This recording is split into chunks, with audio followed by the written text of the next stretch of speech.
देख रहे हैं द न्यूज और मैं रानी गुप्ता आपके साथ। आपको बता दें कि आज बजट पेश कर दिया गया है और बजट के बाद शेयर बाजार में भारी उछाल देखने को मिला है।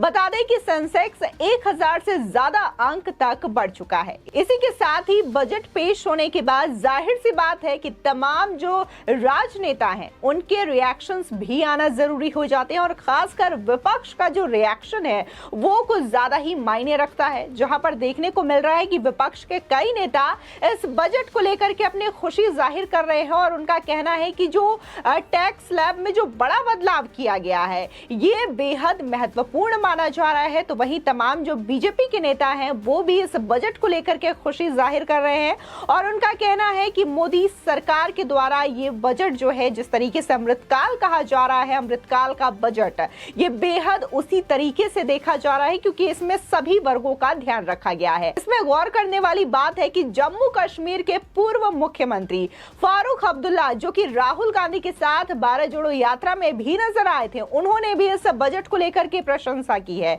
उनका कहना है कि इस बजट में सभी वर्गों का ख्याल रखा गया है। इससे बढ़िया बात और क्या हो सकती है।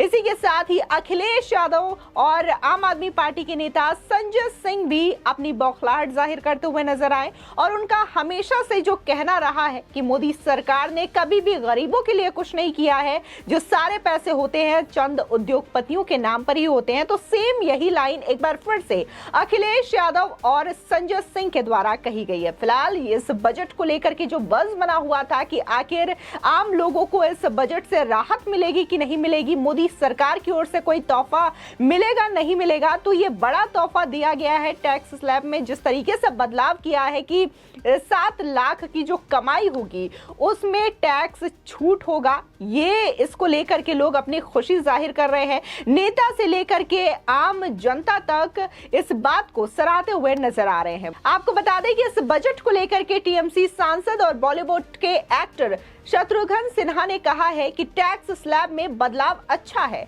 लेकिन सरकार बताए कि गरीब किसान बेरोजगारों को क्या दिया है। इसी के साथ ही अगर बात करें हम केंद्रीय कानून मंत्री किरण रिजिजू की, तो उन्होंने कहा कि हम बहुत खुश हैं कि इतना अच्छा बजट पेश किया गया है। इसी के साथ ही जम्मू कश्मीर के पूर्व मुख्यमंत्री फारूक अब्दुल्ला का इस बजट को लेकर के कहना रहा कि बजट में मध्यम वर्ग को मदद दी गई है, सबको कुछ न कुछ दिया गया है। 1.5 घंटे तक हमने बजट सुना, अब हम इस पर बात करेंगे जब मौका आएगा। इसी के साथ ही देखने को मिला कि कांग्रेस सांसद कीर्ति चिदंबरम ने भी कहा कि बजट का एक बड़ा हिस्सा राष्ट्रपति के अभिभाषण और आर्थिक सर्वेक्षण रिपोर्ट की पुनरावृत्ति है।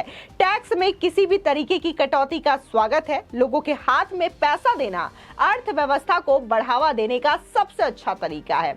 यानी कि देखने को मिल रहा है कि विपक्ष के भी जो नेता है वो इस बजट को सराहते हुए भी नजर आ रहे हैं। इसी के साथ ही बीजेपी के सांसद गौतम गंभीर ने कहा कि आम आदमी के लिए यह बजट बहुत अच्छा है, ये एक ऐतिहासिक कदम है। इसी के साथ ही मध्यम वर्ग को इस बजट से बहुत ज्यादा राहत मिलेगी। कोविड से दिक्कतों का सामना कर रही मिडिल क्लास को टैक्स में भी राहत दी गई है। बता दें कि वहीं आम आदमी पार्टी के नेता संजय सिंह ने कहा कि न किसान, न जवान, न नौजवान, बजट में किसी के लिए नहीं है कोई प्रावधान। अमृत काल में अमृत के लिए तरस रहा है आम इंसान, पूंजीपतियों की लूट हुई आसान। यानी कि इस बजट को वो पूरी तरीके से नकारते हुए दिखाई दे रहे हैं और उनका कहना है कि इस बजट में कुछ खास नहीं दिया गया है। तो वहीं जो तमाम लोग हैं इसमें किए गए बदलाव को लेकर के काफी ज्यादा खुशी जाहिर कर रहे हैं। और इसी तरीके की बात जो है वो समाजवादी पार्टी के राष्ट्रीय अध्यक्ष अखिलेश यादव भी करते हुए नजर आ रहे हैं। अखिलेश यादव ने ट्वीट कर लिखा, बीजेपी अपने बजट का दशक पूरा कर रही है, पर जब जनता को पहले कुछ नहीं दिया तो अब क्या देगी। भाजपाई बजट महंगाई व बेरोजगारी को और बढ़ाता है। किसान, मजदूर, युवा, महिला, नौकरी पेशा, व्यापारी वर्ग में इससे आशा नहीं निराशा बढ़ती है, क्योंकि ये चंद बड़े लोगों को ही लाभ पहुंचाने के लिए बनाया जाता है। आपको बता दें, जिस तरीके से अखिलेश यादव ये बातें कह रहे हैं तो इसमें किसानों का भी ख्याल रखा गया है, नौजवानों के स्टार्टअप्स को लेकर के भी ख्याल रखा गया है, महिलाओं के लिए भी इसमें बजट में बातें वित्त मंत्री के द्वारा ऐलान किया गया है। इसी के साथ ही नौकरी पेशा के लिए भी बड़ी खुशखबरी इस बजट में दी गई है। इसके बावजूद विपक्ष जो है इसकी बौखलाहट साफ तौर से दिखाई दे रही है। इसी के साथ ही केंद्रीय रक्षा मंत्री राजनाथ सिंह ने इस बजट को लेकर के कहा कि वित्त मंत्री द्वारा प्रस्तुत 2023-24 के लिए केंद्रीय बजट है।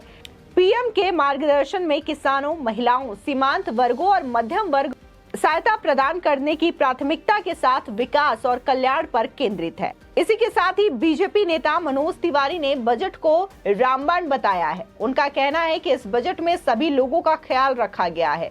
साथ ही उन्होंने कहा कि सत्ता पक्ष की तरफ से तालियां बज रही थी, जबकि राहुल कांग्रेस की हवाइयां उड़ रही थी। साथ ही कांग्रेस नेता शशि थरूर ने भी इस बजट को लेकर के कहा कि बजट में कुछ अच्छी बातें हैं, लेकिन मनरेगा, गरीब ग्रामीण श्रम, रोजगार और महंगाई का कोई जिक्र नहीं था।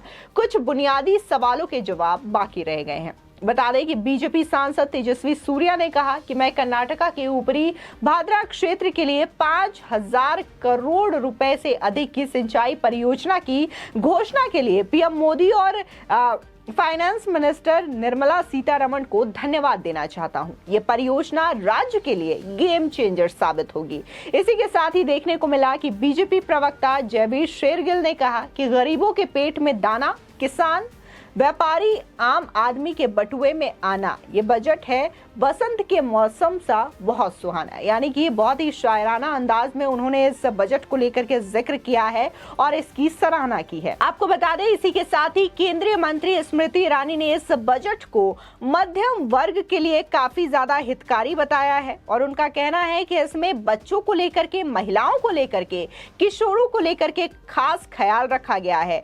साथ ही उन्होंने कहा कि डिजिटल लाइब्रेरी की घोषणा से जिला स्तर पर बच्चे कैसे पढ़ेंगे और बढ़ेंगे, इसका उल्लेख किया गया है। नारी शक्ति एक सशक्त राष्ट्र का निर्माण कैसे कर सकती है, इसका प्रतिबिंब आज के बजट में दिखता है। आपको बता दें कि सीधे तौर पर देखने को मिला है कि एक नई शुरुआत की जा रही है डिजिटल लाइब्रेरी के द्वारा और इससे जो बच्चे हैं उनको पढ़ने में काफी ज्यादा आसानी भी मिलेगी। इस चीज को लेकर के भी वित्त मंत्री की तारीफ की जा रही है। आपको बता दें कि ये पूरा का पूरा जो बजट है वो पहली बार पेपरलेस है, यानी कि बिना किसी पेपर के वित्त मंत्री ने यह बजट पेश किया है। इसी के साथ ही पूर्व जेडीयू नेता अजय आलोक ने कहा कि ये चुनावी बजट नहीं है, ये देश को आगे बढ़ाने वाला बजट है, क्योंकि चुनाव देख के देश के भविष्य से खिलवाड़ पीएम मोदी नहीं करते। ये गेम चेंजर बजट है, मोदी सरकार को धन्यवाद। इसी के साथ ही आरजेडी सांसद मनोज झा ने कहा कि मैंने वित्त मंत्री को कई बार कहा है कि जब भी बजट बनाए तो अनुच्छेद 39 को देख लें। संविधान से आंखें मूंद कर स्तुति गान वाला बजट बनाते हैं तो कुछ हासिल नहीं होगा। रोजगार के लिए आपने गोलमोल बातें की। यह बजट खास लोगों पर, खास लोगों द्वारा खास तरीके से बनाया गया बजट है। इसी के साथ ही जेडीयू सांसद राजीव रंजन ने कहा कि बजट में कुछ भी नहीं है, ये सपनों का सौदागर जैसा है। जब आप सपने के बाद जागते हैं तो कुछ भी सच नहीं होता। साथ ही महंगाई और बेरोजगारी पर कैसे काबू पाया जाए, इस बारे में कुछ भी नहीं बताया गया है। यानी कि विपक्ष का जो एक खास वर्ग है वो कहीं ना कहीं इस बजट को लेकर के असंतुष्टि व्यक्त करते हुए नजर आ रहा है और विपक्ष का कहना है कि इस बजट में कुछ नहीं है। लेकिन वही अगर आम जनता से सवाल किया जाता है तो उनका कहना है कि जिस चीज की हम कई सालों से इंतजार कर रहे थे, टैक्स स्लैब में बदलाव का, वो हमें मिला है और इससे बड़ी खुशी की बात कुछ नहीं हो सकती। फिलहाल इस खबर को लेकर के आपकी क्या राय है, हमारे कमेंट सेक्शन में जरूर बताएं। आगे की और भी अपडेट के लिए चैनल को सब्सक्राइब करना ना भूलें।